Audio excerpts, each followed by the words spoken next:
नमस्ते दोस्तों, आज मैं बीपीएससी मेंस के लिए एक क्वेश्चन डिस्कस करूंगा। ठीक है, जो जीएस पेपर 1 से है। आइए क्वेश्चन देखते हैं। तो क्वेश्चन है हमारा, रविन्द्रनाथ टैगोर एक बहुमुखी प्रतिभा संपन्न व्यक्ति थे, विवेचना कीजिए।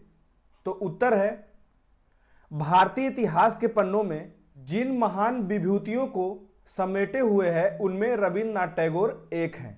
रविन्द्रनाथ टैगोर बहुमुखी प्रतिभा के धनी व्यक्ति थे। वे एक उच्च कोटि के रचनाकार, कवि, साहित्यकार और चित्रकार के साथ साथ दार्शनिक भी थे। अब देखते हैं रविन्द्रनाथ टैगोर का किन किन क्षेत्रों में योगदान रहा।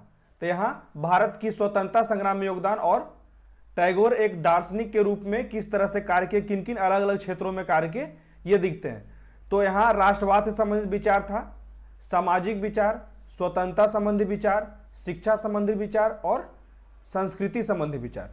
अब इनको एक एक करके डिस्कस करते हैं। तो यहाँ है भारतीय स्वतंत्रता आंदोलन में टैगोर का योगदान।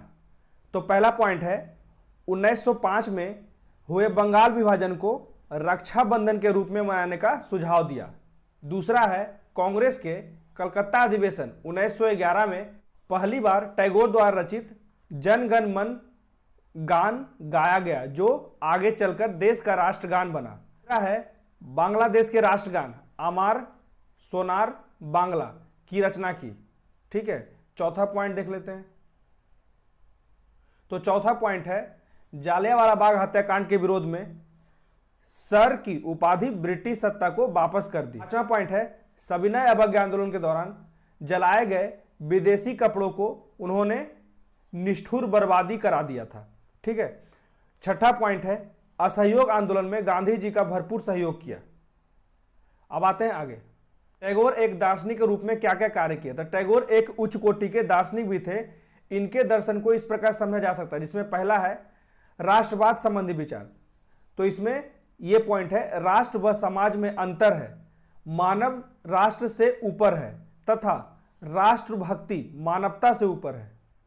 यहां राष्ट्रभक्ति को ज्यादा केंद्रित किया गया है इनके विचारों में। वहां दूसरा पॉइंट है टैगोर उग्र राष्ट्रवाद को घातक मानते हैं क्योंकि यह विचार शून्य हो सकता है था ऐसा राष्ट्रवाद अराजकता को फैलाता है। जैसे एक नोट में देख लेते हैं, वर्तमान समय के संदर्भ में देखा जाए तो देश में बढ़ती मॉब लिंचिंग। कोई एग्जाम्पल देके मुझे बताए कमेंट में कि मॉब लिंचिंग क्या होता है। एक अभी का तत्कालीन कोई एग्जाम्पल दे दीजिएगा कि घटना टैगोर के उपरोक्त विचारों की तरफ इशारा करता है। विचार राष्ट्र की सीमा व राजनीति से ऊपर होता है। ठीक है, अब दूसरा पॉइंट देख लेते हैं। दूसरा पॉइंट है स्वतंत्रता संबंधी विचार, जिसमें पॉइंट है टैगोर भारत ही नहीं अपितु पूरे एशिया के स्वतंत्रता के पक्षधर थे। दूसरा पॉइंट है सफल लोकतंत्र तभी स्थापित हो सकता है जब राजनीति नैतिकता पर आधारित हो। नोट, भारतीय राजनीति के परिप्रेक्ष्य में माना जाए तो टैगोर का यह दर्शन हमारे राजनेताओं के लिए एक कड़ा मार्गदर्शन है, जो अपनी सत्ता को बरकरार रखने के लिए किसी भी स्तर तक गिरने को तैयार रहते हैं। जिसका सबसे बड़ा एग्जाम्पल है बिहार की राजनीति, जहां समय समय पर सीएम और उनके सत्ताधारी पार्टी बदलते रहते हैं। अब आगे देखते हैं। तीसरा पॉइंट है हमारा शिक्षा संबंधी विचार। शिक्षा मानव का आत्म साक्षात्कार करती है या आत्मनिर्भरता तथा आध्यात्मिक विकास में सहायक है। जिसके पॉइंट्स हैं शिक्षा मानव का कल्याण करती है और समाज के उन्नति की आधारशिला रखती है। अगला पॉइंट है शिक्षा अभिव्यक्ति का एक उत्कृष्ट माध्यम है। फिर अगला पॉइंट है उच्च शिक्षा मनुष्य को विश्व के साथ सामंजस्यपूर्ण स्थिति को स्थापित करने में सहयोग करती है। बालकों या बच्चों को दी जाने वाली शिक्षा में नैतिकता के मानदंड का उल्लेख किया जाना आवश्यक है। अब चौथा पॉइंट है सामाजिक विचार क्या थे रविन्द्रनाथ टैगोर के, वो डिस्कस कर लेते हैं। तो इसमें पहला पॉइंट है आपसी प्रेम सभी समाज का मूल आधार है। एक सभ्य तथा उत्कृष्ट समाज की प्रकृति में असमानता का कोई स्थान नहीं होता है। अस्पृश्यता का निषेध होना चाहिए। शहरी विकास के साथ साथ ग्रामीण विकास भी सुनिश्चित होने चाहिए। अब निष्कर्ष देख लेते हैं।